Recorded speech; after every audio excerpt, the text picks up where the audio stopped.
All right, I think we're live. Maybe. Maybe we're live.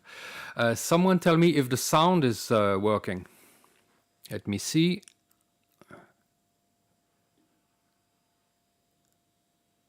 All right, put it in the comments, and if you can hear me.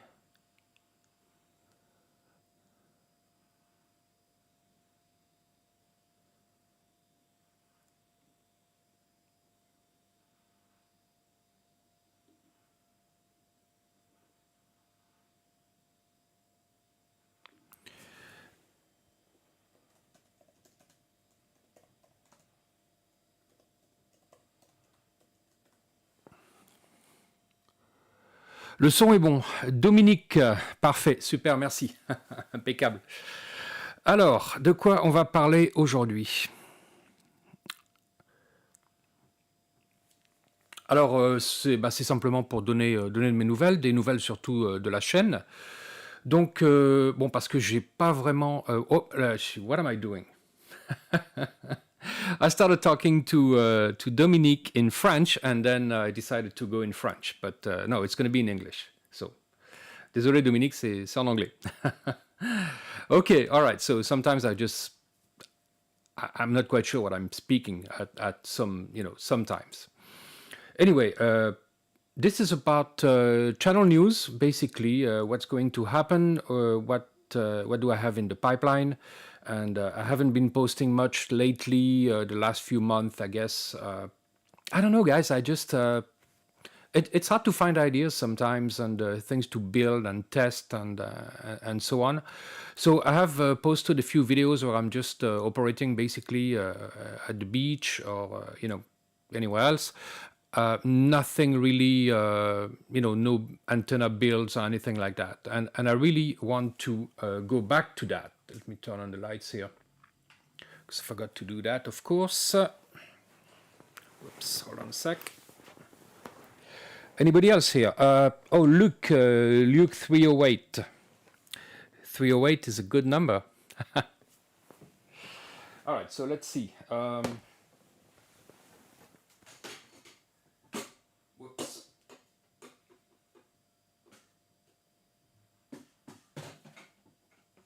Of course, I didn't put that in the right spot. Darn it. Okay.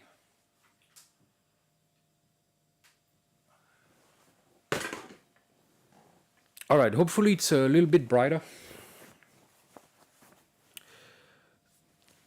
I have to be careful because I can't stand up. I don't have pants on.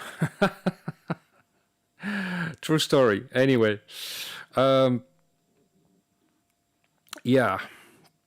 Oh, so I can't see at the same time here who's actually commenting.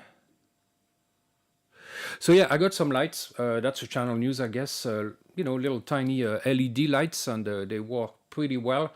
So that will allow me to make videos at home more often, because especially now that it's the winter, because the light goes down fairly quickly at night, and I don't have good lights here in the room. So now that I have spare lights, extra video lights, it's going to make things much easier.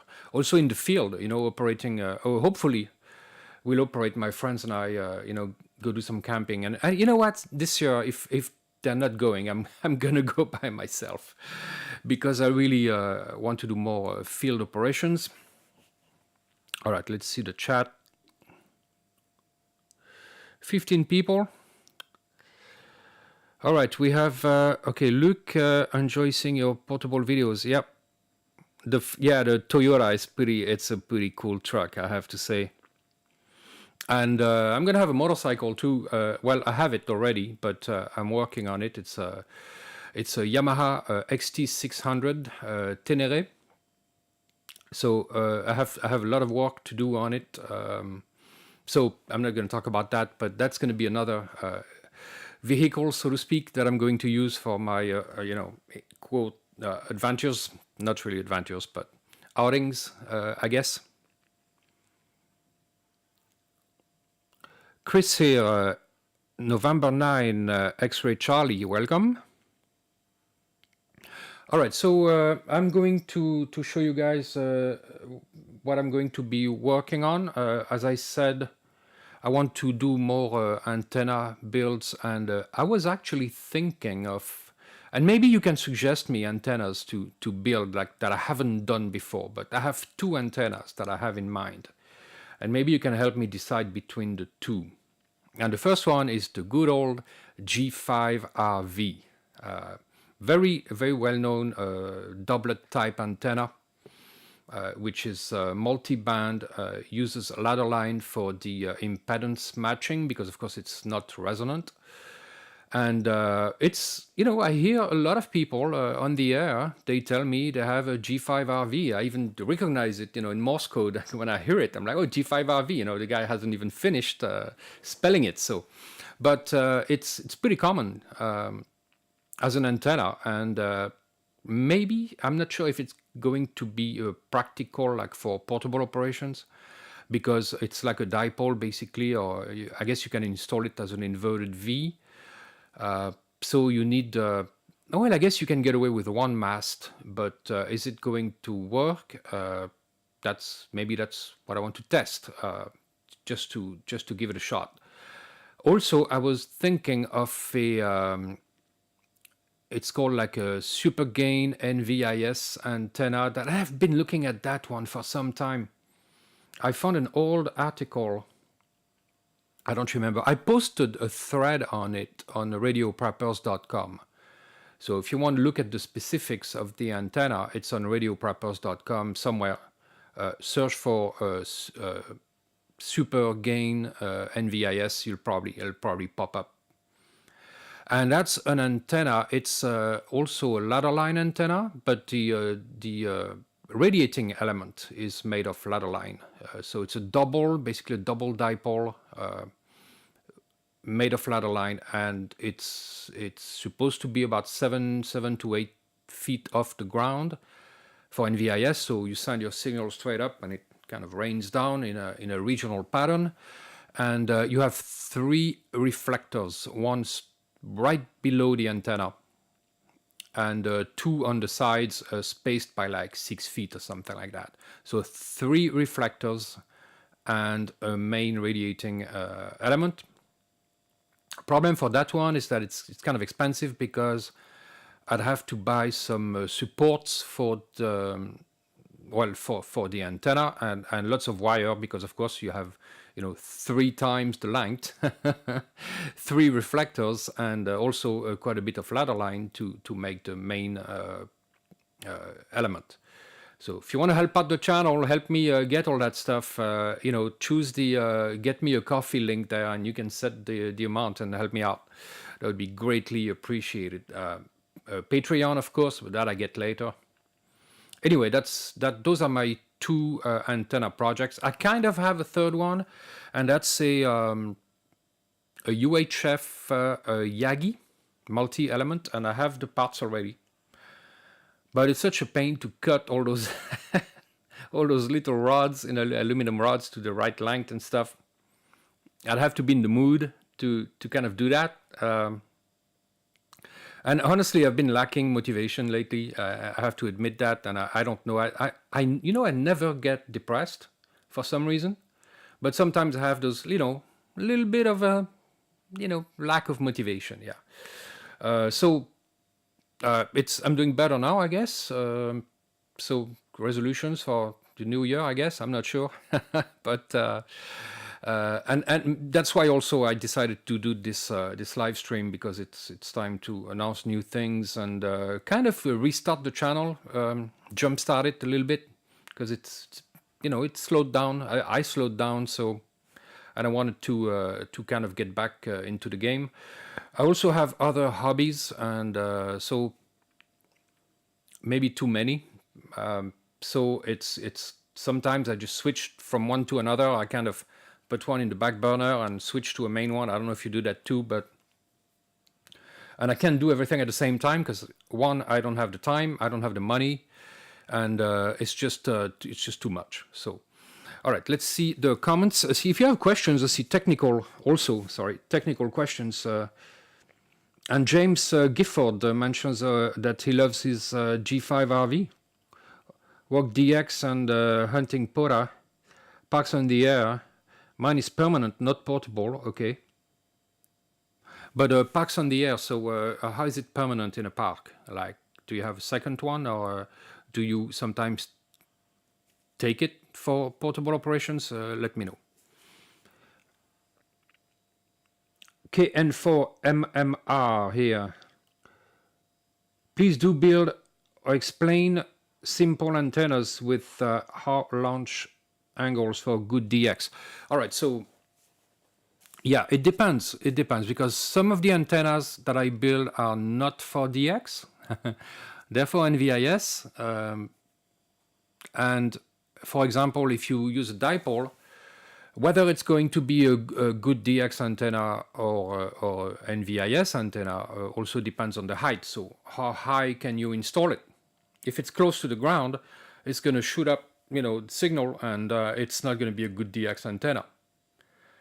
If you have it higher, much higher, I think it's at least a half wave or something like that, I'm not sure. It's going to be better, and you have a bidirectional antenna. So generally, if you want a good DX antenna, you're going to have to use a vertical antenna. And for that, I think there's nothing better than a half wave and fed antenna. And I have videos on that. I have a few videos. All right, so I'm looking at the questions and the people. 26 people watching, that's great. Who else is here that I haven't mentioned? Did I mention November 9 XC? Oh yeah, I did. Okay. LG. Yep. Please do make more video about antennas. Yeah, and I know what, and that's really what I like is to build antennas. So, and try to do not as many the product reviews and so. I have a couple here that I'm going to show you that I'm going to do, but the product reviews, I'm refusing a lot of stuff, guys, because it's just either it's not related to radio, and I mean whatsoever, or it is radio, but I've reviewed enough cheap handhelds and stuff like that. I'm just not going to do it anymore. It's just a pain, and the little items I don't do much. Like what did I get? Oh yeah, I got this thing from Olight Oak Clip, and yeah, I'll show it, but and that's great. I mean, but I take the opportunity to show you guys, and I said I wouldn't, but it's just like stuff. Sometimes most of the time I say no, don't send me that, because it just has nothing to do with the channel. And I mean, I even had a guy ask me if I wanted to do an advertisement for like hair growing products, and I'm not the right person for that. So lots of stuff like that. Anyway. All right, so James is saying that for POTA, he uses a Wolf River coil and a 20 foot whip or long wire thrown in a tree, and use a 921 Unun. I use an FT 891. Okay, cool, very good. An LDG tuner. Yeah, I guess the Wolf River, I don't know, is that kind of like the, what's that antenna that I had a long time ago? With a coil also, a buddy pole. I had a buddy pole, that was really good. So that kind of antenna works actually pretty well, yep. Night Sky D Paul. Olight goes after anyone with the word prepper in the description. Right. Well, they haven't bothered me because they sent me that like a month ago, and I totally forgot about it, and I didn't have time, and then I don't hear from them anymore. I guess they won't send me anything, but hey, it doesn't matter. I even have one of their light on my Pew Pew. It seems to work well. I don't know. All right, so stuff to show you. I got something interesting from Retavis that I'm going to make a video on. And you guys know I kind of like Retavis, and they've been treating me well. So it's a MA1 a mobile radio. I think it's 50 and 40 watts UHF, VHF, UHF. So 50 watts VHF, 40 watts UHF, I think. Now you're going to say, well, it's nothing special, and indeed, but I think it's a crossband repeater. So if that's the case, that's going to be very interesting to put that in my truck to replace the RT95, which has worked really great for years, and but this one, yeah, that's interesting. They also sent me a handheld there that I think it's coming out right now or soon or something like that. I can't show it yet, but anyway, I missed the release date. It doesn't matter, so I'll be reviewing that too. It's just a dual band, but IP67 handheld, so pretty rugged. Actually, it's from Alon's, which is, it's part of Retavis. But so I'm going to show that as well. Also, I have to give a big thank you to Julian, OH8STN at Survival Tech Nord, who actually talked to PowerFilm and asked them to send me a PowerFilm solar panel. And here it is, guys, and that's really awesome. I mean, I'm just tickled pink to have received this. It's a 100 watt solar panel. It's really flexible, unlike the other foldable panels that are kind of rigid. This one is really well built. It's really rugged, and it's 100 watt, and it's real 100 watts. It's not like some of the Chinese panels that advertise 50 watts and it's like 20. No, this is the real deal, and I'm going to check that out. I don't have a charge controller that has enough amperage to use this, so I might plug it in directly into like what they call a generator. It's a battery pack that I have there. I made a video on that too. I forgot the name of it, the brand, but anyway. But I have to discharge it first and see if I can recharge it with the panel. So that's going to be pretty cool. Other than that, that's really it for now, and I think that's enough. I don't want to take on too much to get restarted, so to speak. Otherwise, I'm just gonna be procrastinating again, and that's not good. All right, let's see who's on. Oh, Luke308 says he's really enjoying looking at the region I live in.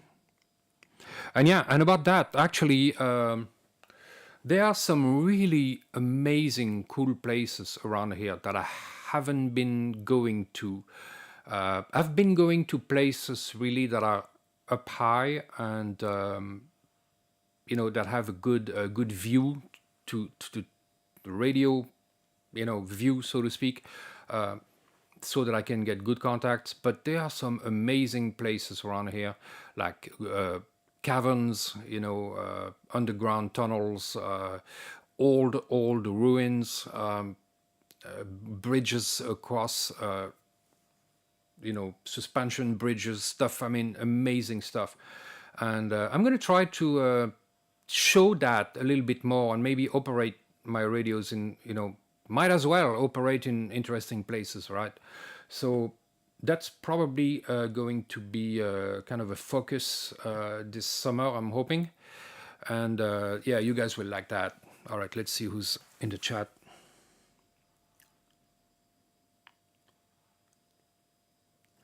I have, okay, you have a balcony, right? Ever worked satellites?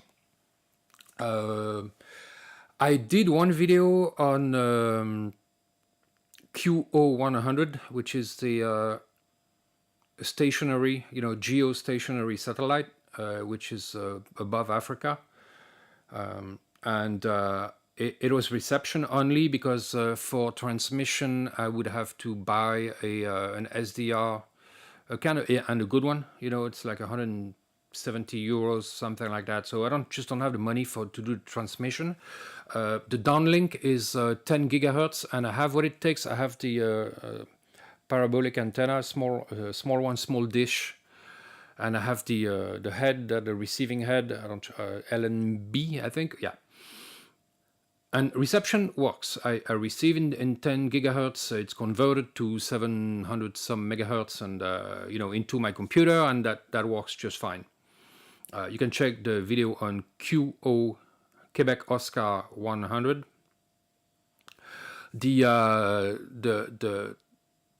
The fast movers, I haven't really. I'm not sure if I can actually. Well, probably I could catch one from here.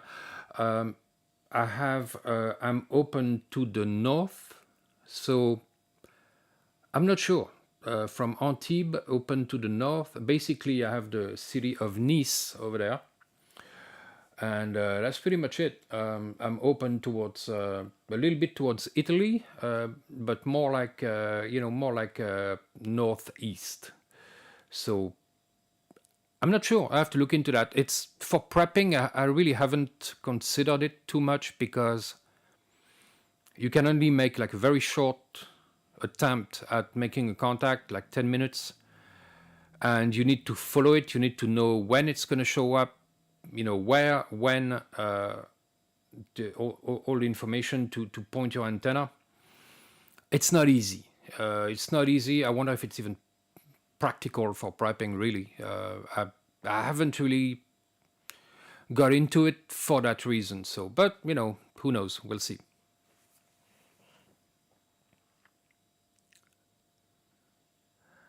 All right. So really enjoy. Let's get us to okay. Night Sky Dipole. I'm afraid of the price on those. Those what? I don't know. Even activate ancient Roman sites. I could activate ancient Roman sites because we have some. Yeah, well, not Roman, but my friends and I went to the Plateau de l'Authion, and I made a video on that as well a couple times. And that's more like a World War II site, which is very interesting as well. It's 2,000 meters altitude, so that's where my friend Frédéric made a contact with 100 milliwatts on VHF to like Sardinia, like 200 miles. Amazing.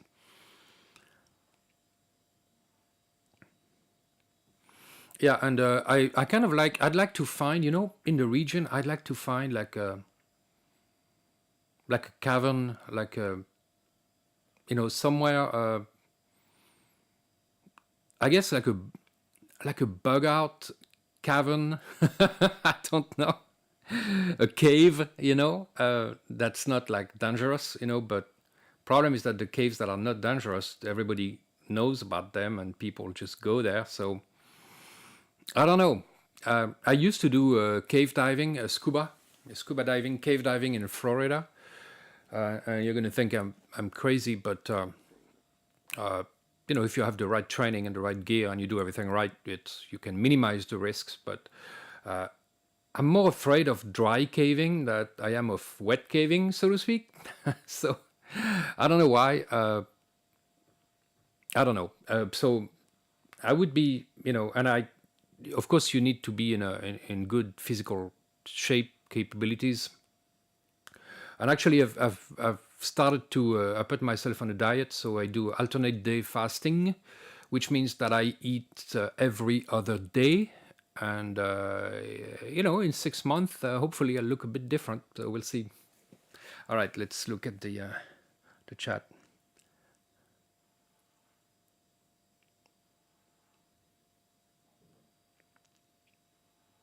All right, so once again, if you want to help the channel, I really could use it. Use the coffee donation link down below. There are also some crypto addresses here. And the subject I was going to treat also today, just for fun, basically, is radio pet peeves. What kind of gets you going? I mean, like, what pisses you off a bit, on the radio? Many examples of that. Things that and of course that's my opinion, things that I find stupid or unnecessary or not, disrespectful that people do. And by the way, we're not going to talk about contests. I don't want to, because it's more of an individual problem, I guess. But so I'll start, I guess. You guys also post on the chat. One thing that's really kind of, I roll my eyes, is when people use spellings that, well, the International Alpha Bravo Charlie, etc., and they use other words. Florida, ocean, Mexico, just don't do that. We have an international code, and it's there for a reason. I mean, if I have a low power signal that I'm receiving and I can barely hear the guy, and I hear Mexico, I'm going to think he's in Mexico, okay? I mean, it's just, it's not something that you're going to use, okay? It's very confusing, and I don't know. I don't know why people do that. Maybe they don't want to learn the international code. Maybe you do it. I don't know. My friend Xavier does it all the time. It's as much as he can, it seems like, and I'm like, and I stopped telling him because it doesn't do any good. So that's just something that I go like, I'm like, it's not ocean, it's Oscar, and I of course I don't tell them, but sometimes I want to. I want to tell them. And that's really, that gets me going, so.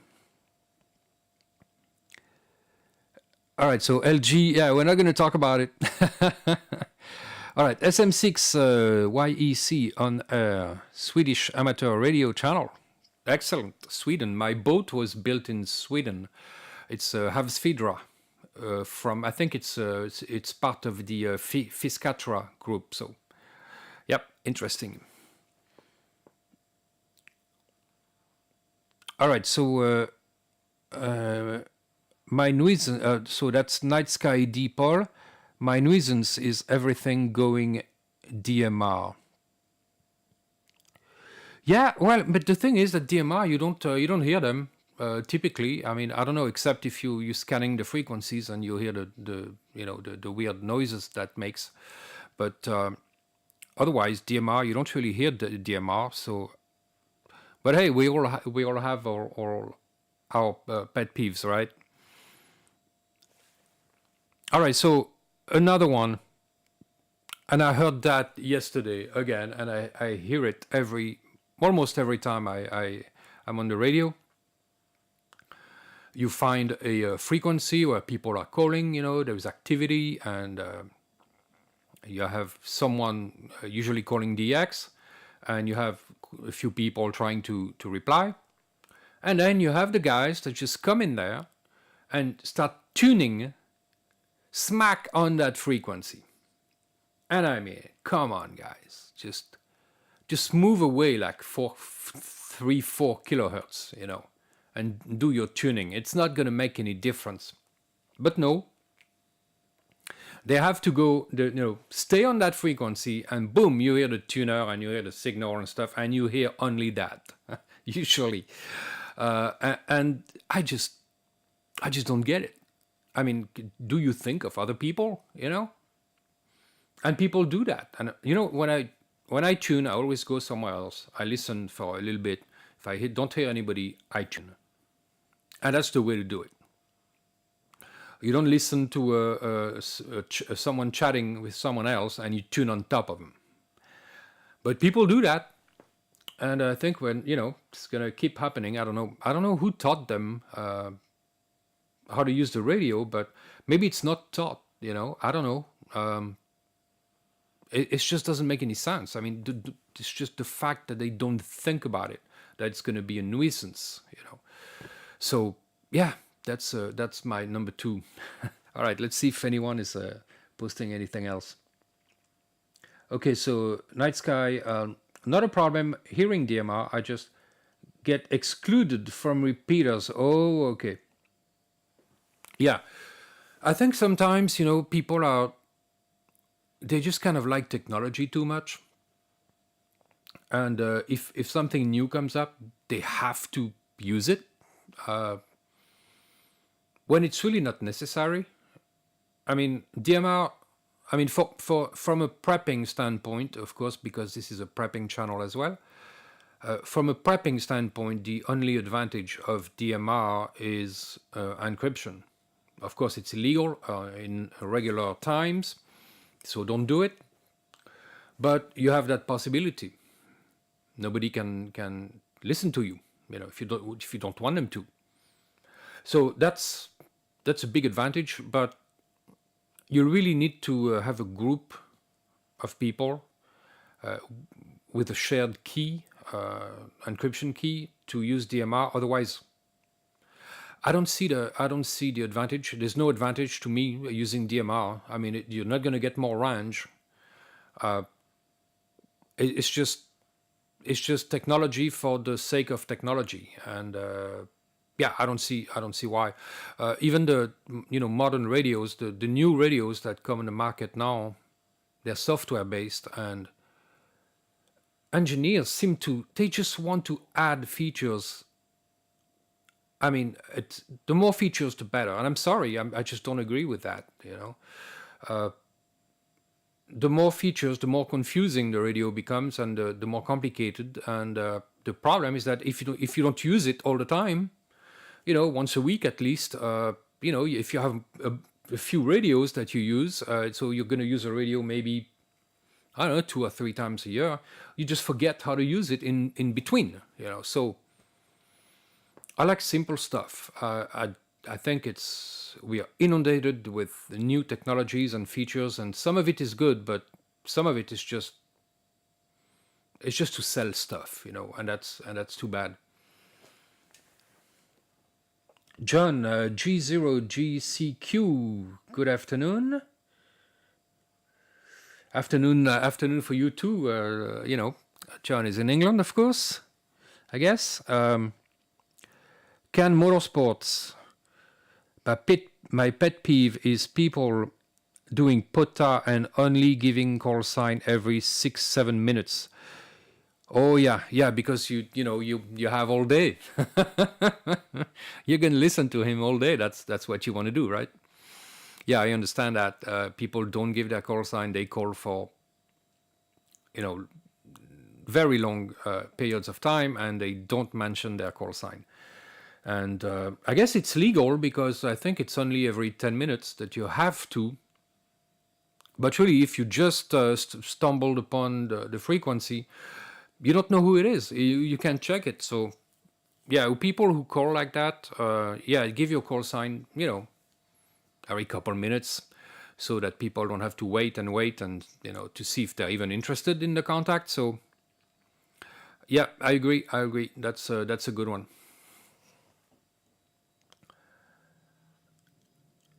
All right, so LG is asking me, do you like SDR and other digital modes like FT8, or is it just boring? I do like digital modes. I don't use them often. I don't like FT8 because you're not. It's just your computer making the contact. So, and you can't really chat.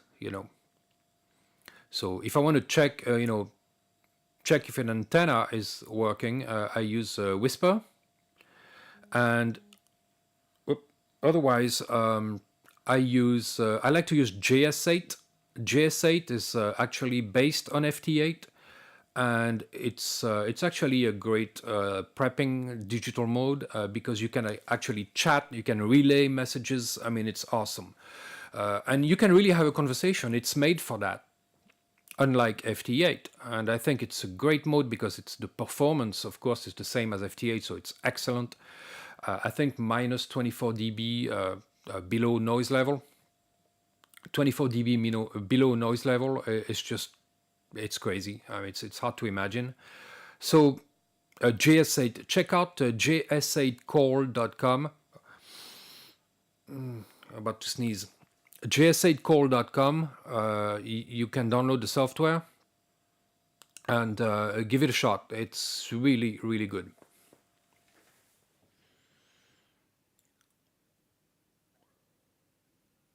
Nights.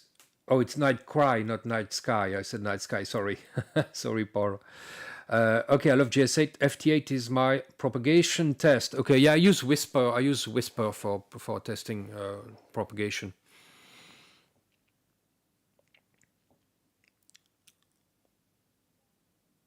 What are you? Okay, so G0GCQ. What are your views on Meshtastic as a proper tool?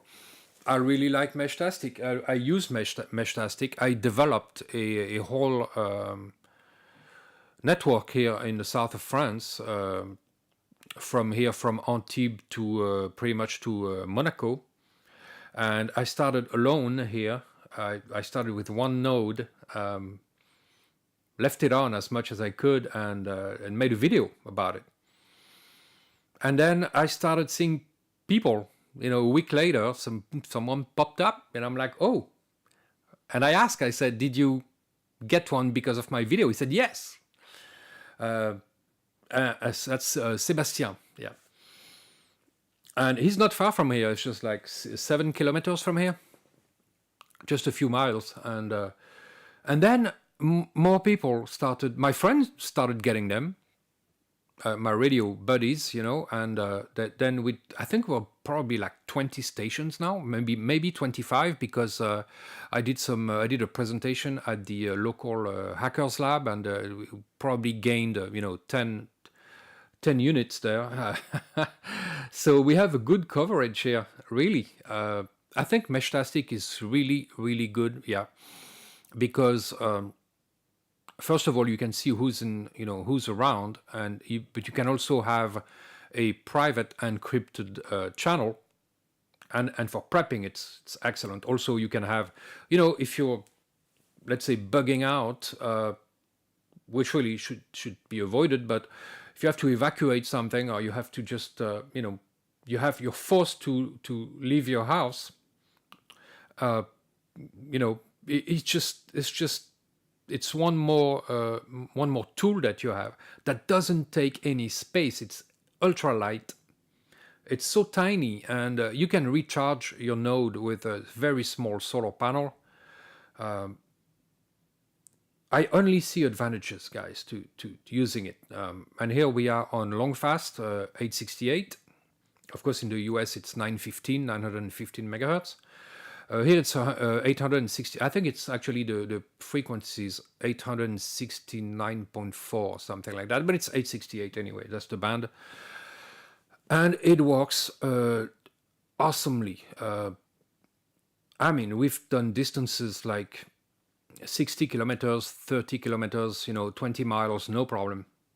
Of course, it's a line of sight system, so if you have a hill in between, it's just not going to work. And when I say 20 kilometers, it's because at least one of the stations is up high, otherwise it doesn't work. But stations, every node is a relay, so that's a big advantage. And yes, I really suggest everyone uses it.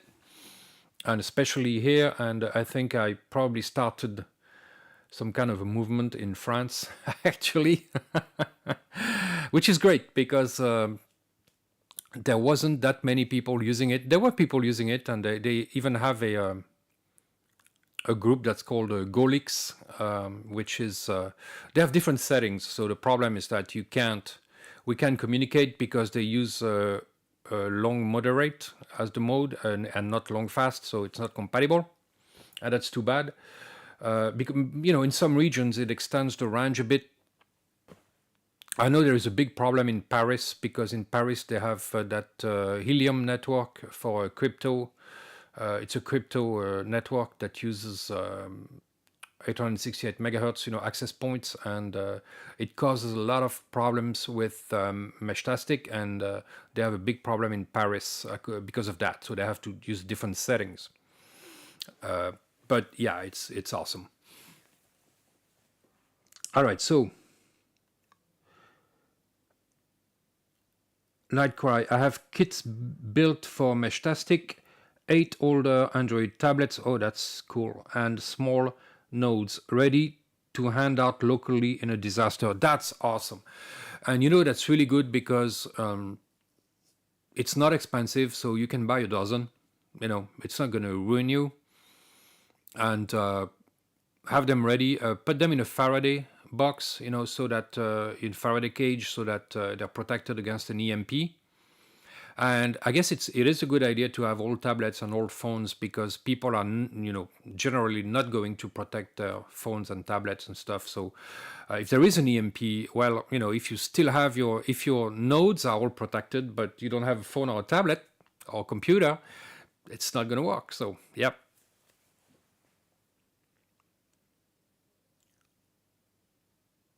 And Paul has Meshtastic repeaters on his roof. Yeah, I have one on my terrace here outside. It's powered 24/7.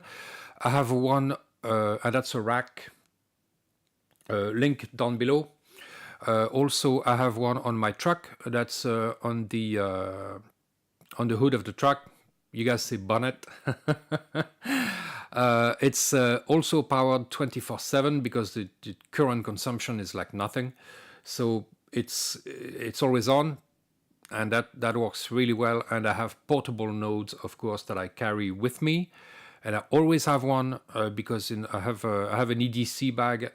Actually, I should show that once because I have a radio in it too. I have my Yaesu VX7R in it, but I also have Meshtastic. So if I need it, I have one. You know, I have one with me, and I have one in my truck. So it's pretty darn useful. One suggestion that I'm going to make is to also, Paul, think about that. Also, is to download the APK, the application file for Meshtastic, because if you want to install it on someone else's device and you don't have internet, you need the application file so that you can still install it. Even though you don't have internet, you can have it on a USB key, and then you can USB-C key, and then you can plug that in people's phones and install it even without internet, and that's important. 5-6 watt solar panel. Yeah, that's what I have. I think I have a 6 watt panel, 5 volts. Don't use a 20 volt panel.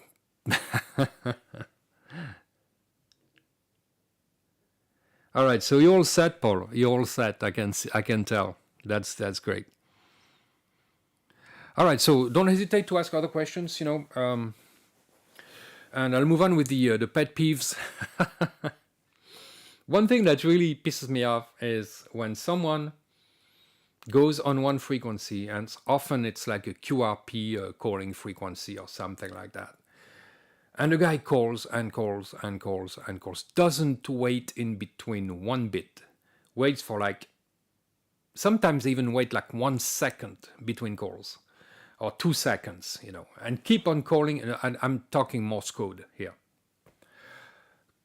Keep on sending Morse code non-stop. And I know, okay, they have QSK, meaning that they can hear the receiver turns back on between the dots and dashes, so they can hear if someone replies. But it still pisses me off, because what if I want to call on that frequency, right? I mean, I can't, because the guy is using it non-stop, and I just can't place my call. And on calling frequencies, well, SOL, you know, and that's really inconsiderate. And I don't know why people do that. They think they have the whole frequency for themselves, or that, you know, that you can go somewhere else. I guess you could, but you know, if it's on 7030 or 14060 or something like that, well, that's the calling frequency. It's for everyone. You know, it's not just for you. And that's probably one of the worst. You know, but I still do it.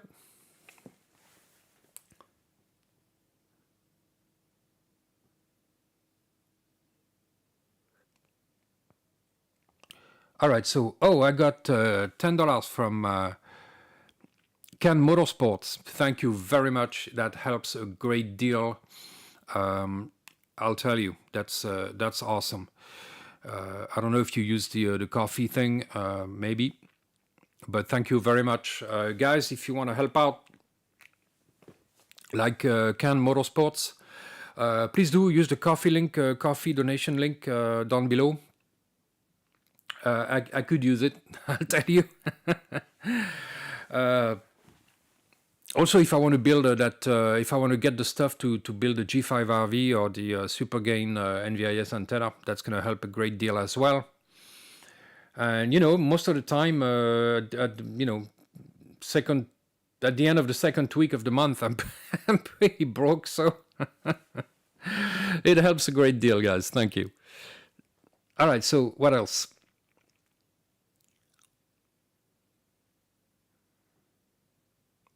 All right, so other pet peeves. What pisses me off as well? There's probably other things. Well, I mean, I could mention the people who give you a 5.9 no matter what. That you have to repeat your call 5 times, and but they'll give you a 5.9, and I'm like, no, it's not a 5.9. I'm sorry. I don't know why people do that. I guess it's a I said I wasn't gonna talk about contesting, but if you're gonna give a 5.9, just give nothing. Don't give a report. What's the use? People will put 5.9 in their log, and that's it. It doesn't matter. There's no use in giving a report if it's not accurate. So why not just say nothing?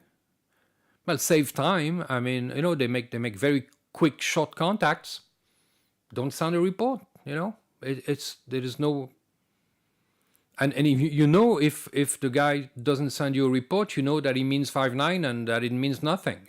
So that would be the solution, in my opinion. That would be the way to go.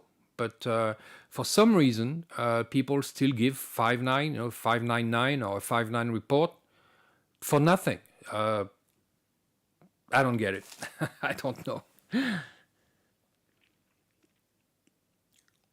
All right. So then John says that my pet peeve, my peeve is that generally people have lost the art of hearing QRP stations in the noise, too weak, etc.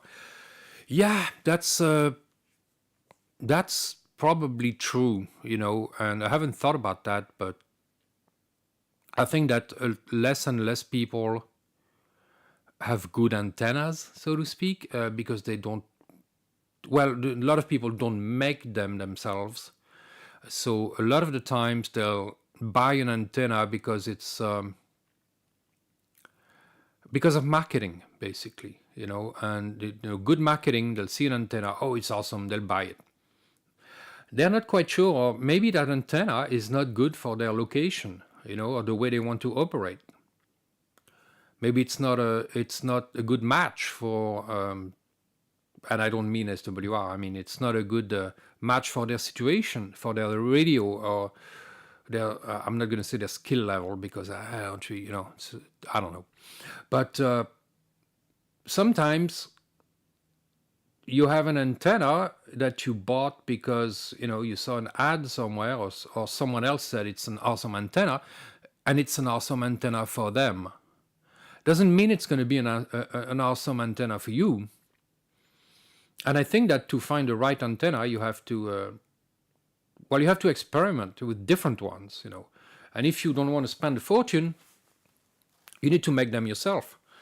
And people have lost that probably. And I hear a lot of the times people say, oh, you're operating QRP and you're making those contacts, but it's really the other station that does the work. And that's another pet peeve. Because no, it's not. I make plenty of QRP to QRP contacts. And it works fine. And we both do the work. And we both have portable antennas. A portable antenna is not less than a static home antenna. Well, except if you have a beam with 6 elements, but of course. But no, it's not. It's not the other station that does all the work. Of course, it's going to be more comfortable for them if they have a beam and they can point it towards you, and then they can hear you better. But QRP to QRP, I have no problem. I make a lot of contacts in CW using Morse code that are QRP to QRP, 5 watts to 5 watts or even less. No issues. And the guy on the other end often doesn't have any special, super, gain antenna. It just has a normal, like a G5RV, for instance. I hear a lot of people using them. That's why I want to build one. But it's not just, a QRP station on one end and a super duper, receiving antenna on the other end. It's not, most of the time, it's not that, It's just two regular antennas, two guys chatting together, and it's QRP to QRP. It's not always a big station and a small one.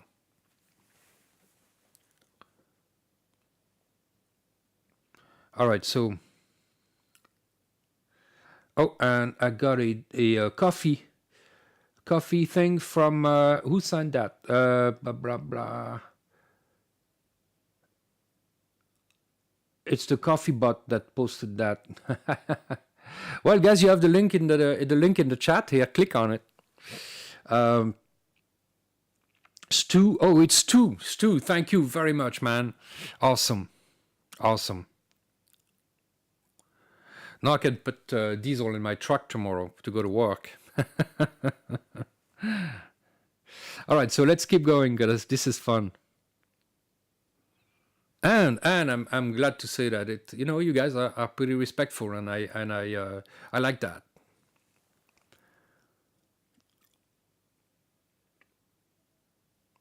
Radio bits 300. How about some frequencies where DX cluster spotting is not allowed? Because within minutes of a long distance station calling, there is a kilowatt pileup on them. A DX cluster spotting, a frequency where a DX cluster spotting is not allowed. What would that be? What kind of frequency? And I'm not quite sure what DX spotting is. I guess it's when people give you a report online or something like that. What is it? Explain that a bit. Radio bits. Yeah. Oh, and by the way, I'm working on two videos right now that I might have time to publish tonight. We'll see. One is in French, and it's about a World War II radio that was used by the resistance. It's in a piece of, it's a luggage kind of thing, and it's a tube radio, of course, I think it's a British tube radio. I think it's a B2 MK2 or MK3. I'll have to look at it. Awesome piece of history that I'm going to show. It's going to be in French because the guy who presents it speaks French, and so he did his quick, few minutes presentation in French. Of course, you can always put the subtitles. So very interesting to see. And the second video is in English, and that's I had a problem with my my Xiegu G90. Is it here? Nope. My Xiegu G90, I had some weird issues with it where it wouldn't tune. I clicked the tuning button, you could hear the relays. It took a long time. I never found the correct setting for tuning. So, of course, I had a high SWR and power was reduced. So instead of having like 20 watts, I had like 2 or 3 watts, And I couldn't find a reason. And I'm going to say actually what it was here, because not everybody's going to watch both videos. So actually I found a video on YouTube from a guy whose name is the channel name is Radio Topics, and subscribe to him, please, so that he doesn't have many subscribers like 1800, something like that. So go subscribe to him, and I said that in the other video as well. And he actually went through the manual, which translated from Chinese, the Xigu manual isn't that great, but he found an obscure feature, feature or bug, I'm not sure. The line is a bit blurred between the two. I call it a bug, where if you see the VFOs, VFO A and VFO B, there are two little arrows in between the two. And if you happen to have VFO A in a different band than VFO B, and you have those two arrows on, then the tuning is totally messed up. It doesn't work. And maybe because I think it may be because it's operating split, and that of course causes a big problem, because you're not even transmitting on the right frequency. Probably I'm sure it's something like that. So there are two buttons to press, and you'll have to go to the video as it's function plus and then another button. Just go check the video when it's on. I'll try to put it on tonight, but it might be tomorrow night. The French video, I'll put them both on at the same day, because I don't want people to say, oh yeah, you're only posting French videos now, which I'm not. I do both, and but I'll try to edit the video as early as I can. But basically that fixed the problem. So that means that I can use my G90 again, and I really missed it because I thought it was some hardware problem. And people, have had problems with the soldering that they had to redo. And that's why I haven't touched it, because I'm like, oh, I just don't want to do that. I just, again, a little bit of lack of motivation lately. So I didn't want to bother doing it. But it turns out that it was that function that I had to take off, remove, so to speak. And I don't know if it's a feature or a bug. If it's a feature, it's something that is a problem, because you can't turn it on inadvertently without, you press function, you press on the wrong button, and boom, that's it, But it's fixed, so I'm pretty darn happy about that. All right, and a few bucks from G0GCQ. Thank you very much, man. Thank you very much. And that's going to go into diesel fuel in my Toyota tomorrow morning. Yeah. All right, so can you accept Peercoin? Peercoin, is that a crypto? Hold on, I'll tell you, because I have my wallet here, Peercoin. If that's crypto, we'll see. Maybe, I don't know, maybe I can. I'm not sure. Let's see. I have all kind of cryptos. Peercoin, I don't know that one. I never heard of it. All right, so let's see. I'm gonna add more Peercoin.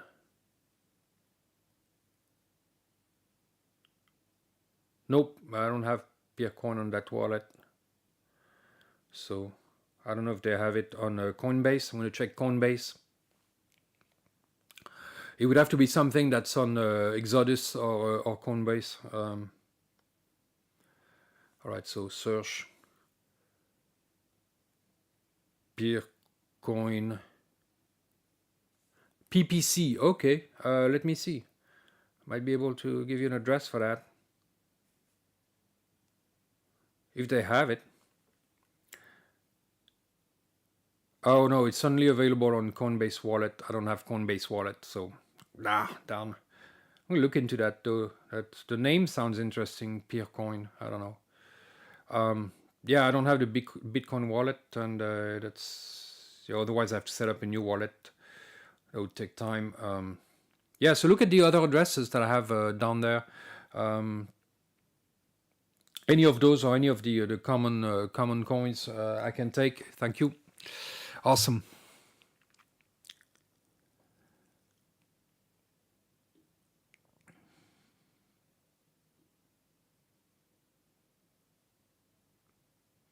All right, so other pet peeves. Do you guys have other pet peeves? I'm trying to think of other stuff that kind of bug me, the way people operate or on the radio.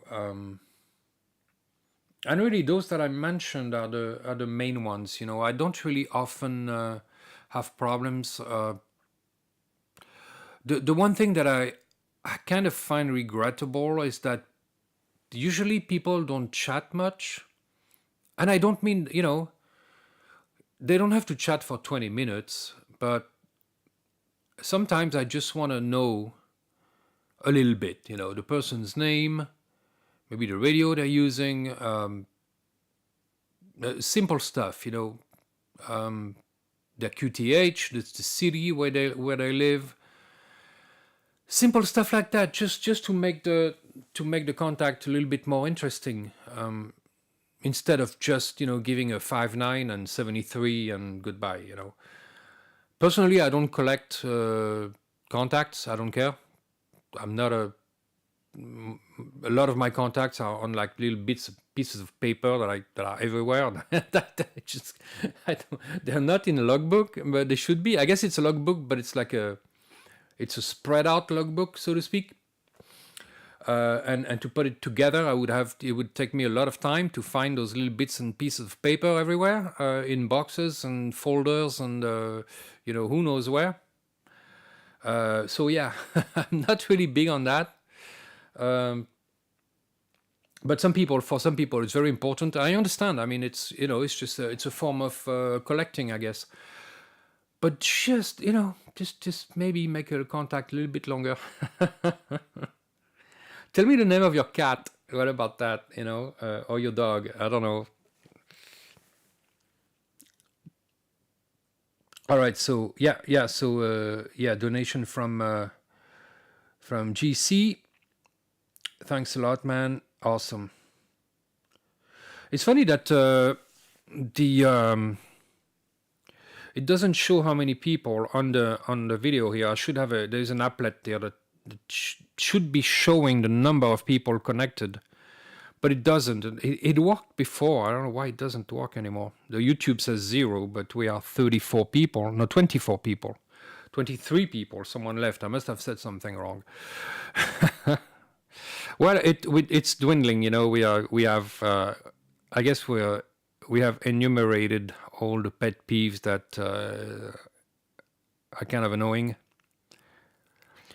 All right, questions from LG. Do you have videos about RF noise reduction? Not really. You know, that's an interesting idea, because most of the time I do operate portable and there isn't much noise because I'm in nature, you know, away from power lines, away from industrial places or, you know, houses or anything like that. So most of the time I don't have RF noise problems. But yeah, that's something I should think about. Now, my apartment here, well, you know, I use a magnetic loop. So magnetic loop is pretty much a filter. So it filters out a lot of stuff. I don't really have a problem with RF noise here. Now, if I was using another antenna than a magnetic loop at home, I probably would have problems. And I think that most of the noise is actually vertically polarized. So one step to do would be to first to use a horizontally polarized antenna, if you can, to reduce the noise. And I think that reduces RF noise quite a bit. Then, you know, all the wall warts, you know, little tiny transformers that we use everywhere for our chargers and, you know, internet box and whatever else. Those cause a lot of noise. And using ferrites on the wires can help. But yeah, that would be that might be an interesting subject. I have to remember that for later. Thank you. All right, and now we have Down South Safaris, Zulu Sierra 1, Foxtrot Sierra X-Ray. Where are you located? I'm curious. Because I'd like to go to Africa at some point and operate portable radio over there. And I thought about Namibia or Zimbabwe maybe. I'm not sure. Namibia sounds pretty interesting. Northern part probably. But anyway, I'm open to any suggestions. All right, Chris Skovmos. Thank you for content. It is one of the reasons I got started in Meshtastic. Will be working on radio license. Awesome. Did you find other people over there? Did you find others using Meshtastic in your region? I'd like to know. And yeah, tell me where you are too. That's interesting. I like that. All right, so, and I think Meshtastic is awesome because also it's open to people who don't have a license, and I know that creates a little bit of an issue for some people, especially in radio clubs. People don't like it, and because of that, and some people don't want to go on 868 because it's not amateur radio. Who cares, right? I mean, it's open to everyone, and that's also why I like it, because you can give those nodes to friends and stuff, and there's no license. So, but some people, if they even consider using Meshtastic, they'll go on 433 with their license. And they're going to start to use an amp and stuff, and it's not made for that. I even saw people using Meshtastic, like trying to make like DX contacts. No, that's not what it's for. It's not what it's for. It's not to make long distance contacts. I mean, you can try just as a curiosity, but it's to create a local network. And for that, you have to recruit other people. And I tell that to people, because lots of people tell me, oh, I bought a node and there's nobody here in my region. I'm like, it's your job now to find other people and tell them about it, advertise, recruit people into your network, and grow the network like that. People don't realize that of course you can get a node and wait, and you should be waiting, really. I mean, you have to be patient. First, you have to leave your node on 24/7 if you can. That's really important. And then you can wait. But you have a much better chance to grow a network if you actually recruit people into it. And I think there's not enough emphasis on that. And maybe I should make a video about that. I'm not sure, but it would be a short video. But yeah, it could trigger some I'm not going to say a vocation, it's not, but it could trigger people to actually push them to go and kind of find others, and that would be a good thing. If you have friends who are like, you suspect are into prepping or anything like that, it's something they would be interested in, or find like groups in your region that are like mutual aid groups, stuff like that, like neighborhood help each other kind of groups, and show them that, and that's even like like what is it called, like the neighborhood watch people, great application for that.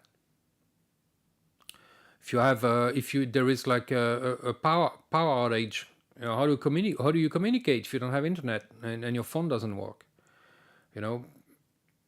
That's a great way to introduce Meshtastic to other people, and it's simple. They're used to it. They're used to using a smartphone. It's easy for them. They turn the thing on, they open the application, and they have a chat. Nothing easier than that. It's really super simple. Do the settings at the beginning. Set it once, and then forget about it. And keep it charged. Be careful with the battery, because batteries will, if you don't have a switch on them, they'll drain, and then they're good for the trash. But yeah, it's an awesome tool. I'll say it again. LG, activate ancient Carthage. I don't know if we have any of that around here. Maybe. And yeah, donation from Whiskey for EPS. Thank you very much. Much appreciated. I can really use it right now. I'll tell you, you don't even know how much it helps. So thank you very much.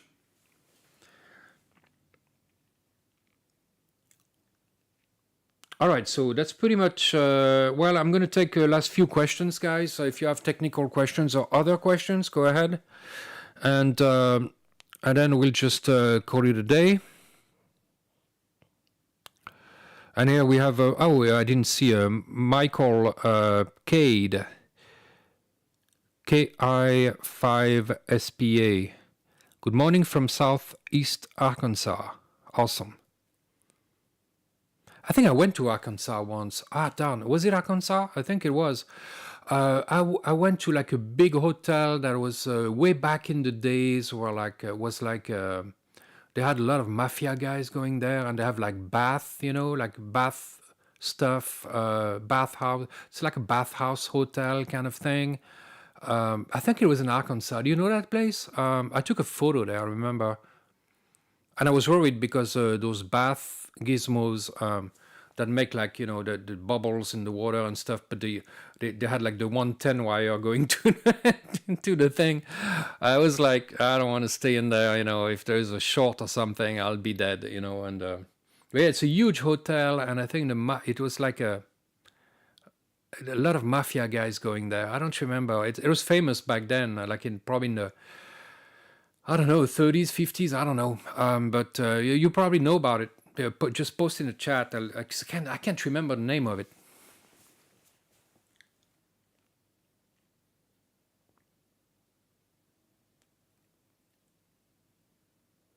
All right, so who else in the chat? Did I miss anyone? Down South Safaris there. I still don't know where you are. Let me know. All right, so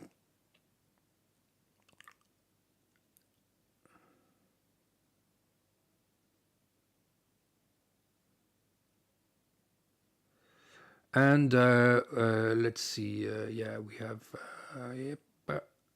All right, I think. I think. Oh, Hot Springs, Arkansas. Yeah, that's it, man. I've been there. I stayed in that hotel. That was cool. It was a cool. You could tell it was like an older thing, an older place. Yeah, that's right. Oh man, that's just that brings back memories. I'll tell you. Wow. Yeah, Hot Springs.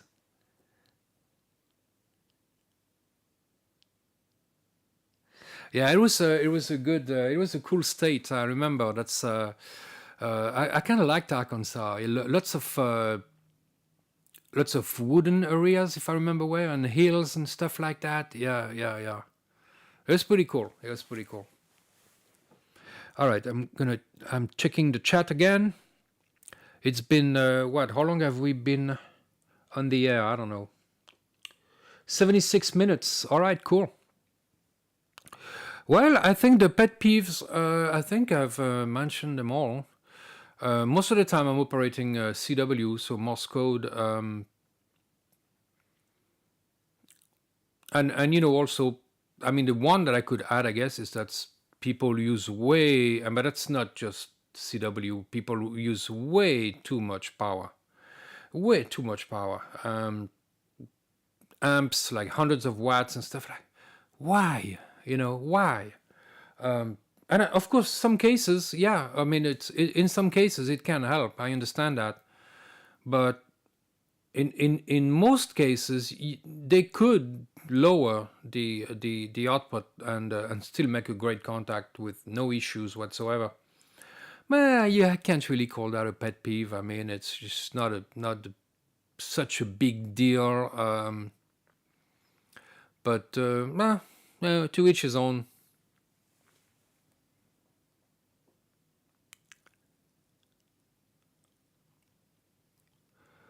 All right, so down south safari, Kaukuveld and Damaraland North, Namibia. Oh, okay.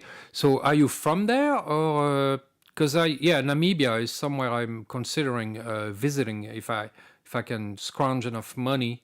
And let's face it, guys, I hope that I'm not going to spend the rest of my days in France because I don't like it.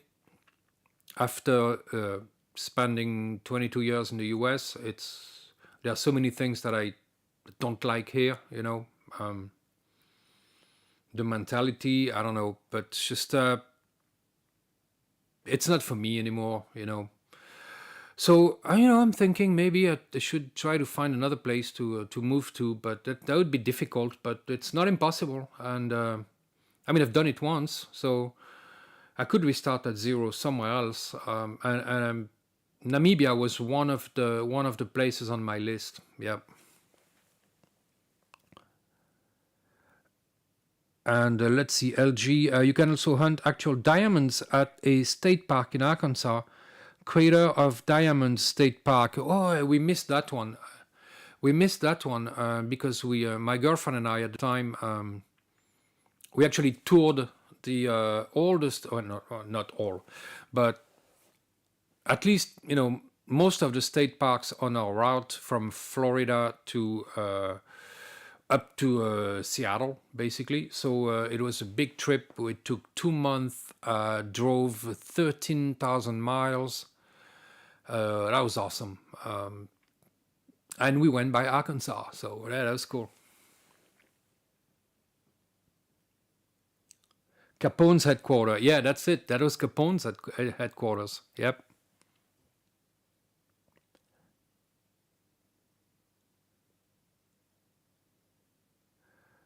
Oh, Nightcry had to tend to the chickens and rabbits. Awesome, man. Just the fact that you have chickens and rabbits, that's awesome. So you're a lucky man.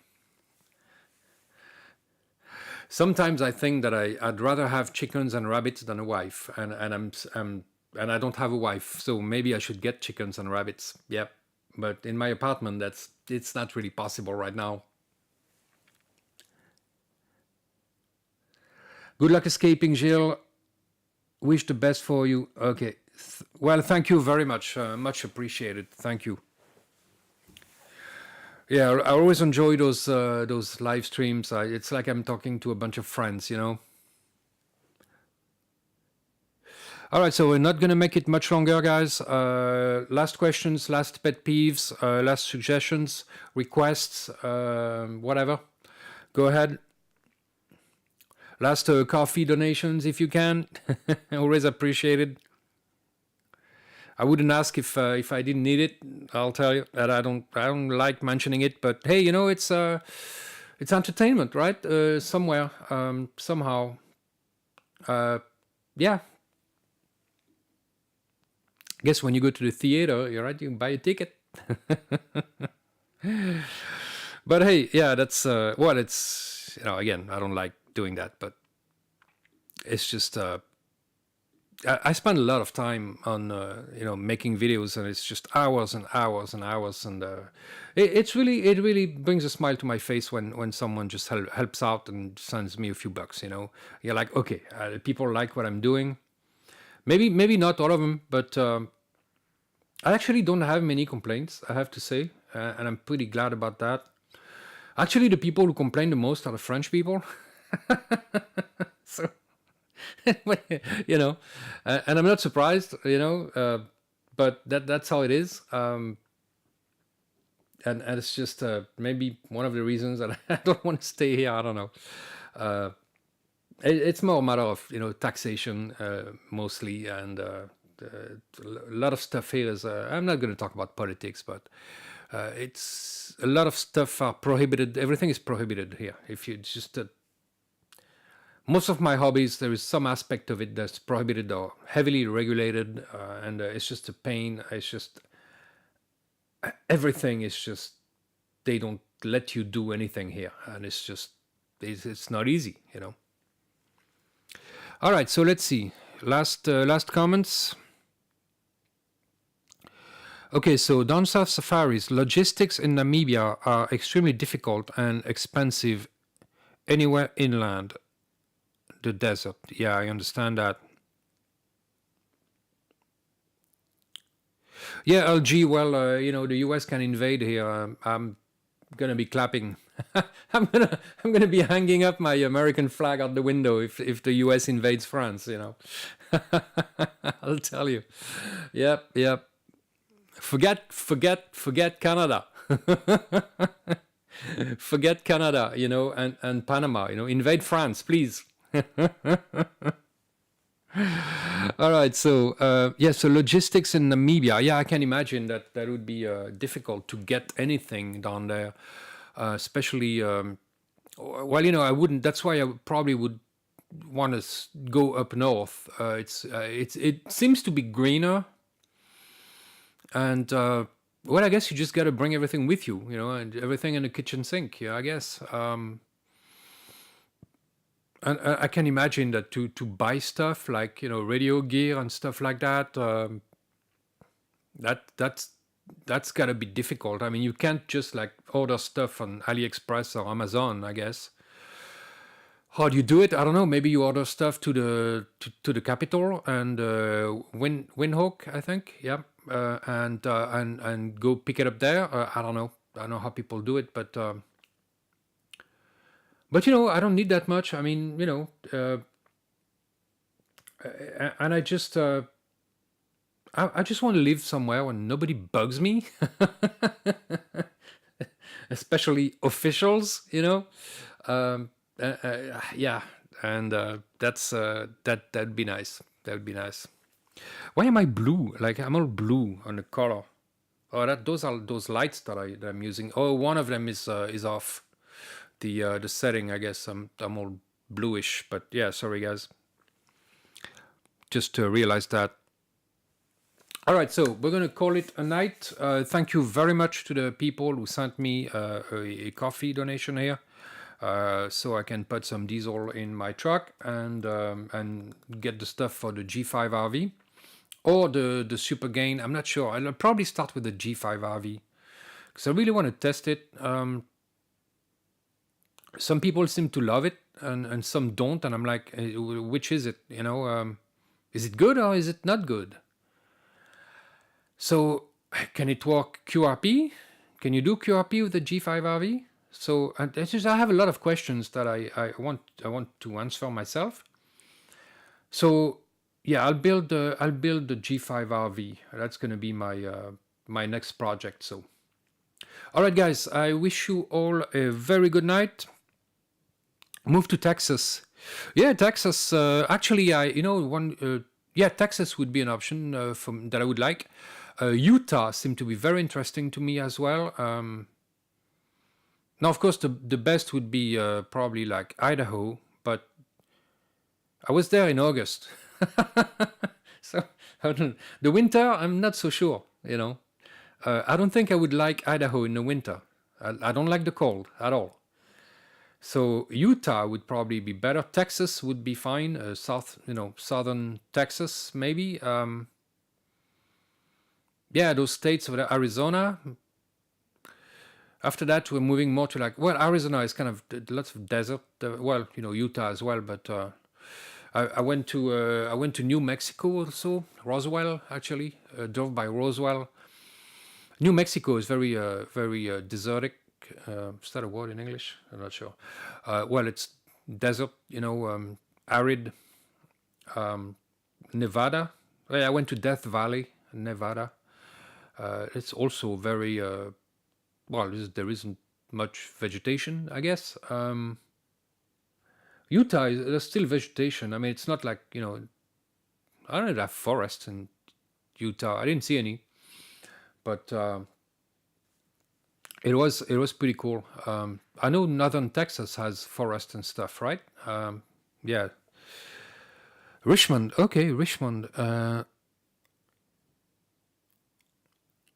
Oh, you live in Oregon, Stu. Stu Richmond. Oh no, that's your name. Jesus. Sorry. Yeah. Oregon. Yeah, Oregon. I went by Oregon. Super nice. I mean, nature, you know, but the weather, even in August, was horrendous. It was just so bad. I mean, actually, as soon as you pass the Rockies, you know, like Montana it was hot and 80 degrees, you know. August in Montana, very hot, very nice. As soon as you cross the Rockies, just foggy, rain, gray, blah. Didn't like it. All right, so LG, yeah, G5RV, that's the next one. Yep. Summers are great. Yeah, I bet summers in Oregon, man. That's, you know, the best to be a nomad. You know, I mean, like kind of a by state. I don't know how you call that, but you know, spend your winters in the south and go up north for the summer. Yeah, I don't know. I wouldn't go to Canada. I wouldn't want to go to Canada now because of the politics. But up north, like states like Montana was, Wyoming was pretty cool. Yeah. I mean, anything around Yellowstone, I mean, it's just awesome. Like, except it might blow up someday, but you know, you take your chances, right? But Utah sounds pretty cool. But you know, I've never seen Africa, so I think before I croak, I'd like to go to, at least once to Africa and have a look over there and yeah, see what it's all about. Snowbird. Oh yeah, snowbird. Yeah, right. And of course, I lived in Florida, so we had plenty of snowbirds over there. I just couldn't remember the word. All right, so thank you guys. I wish you all a nice, the weekend's over, but a nice evening and a good week. And I'll see you guys soon in videos, and probably do another live stream in a couple months, and we'll see. But stay in touch and have a good one.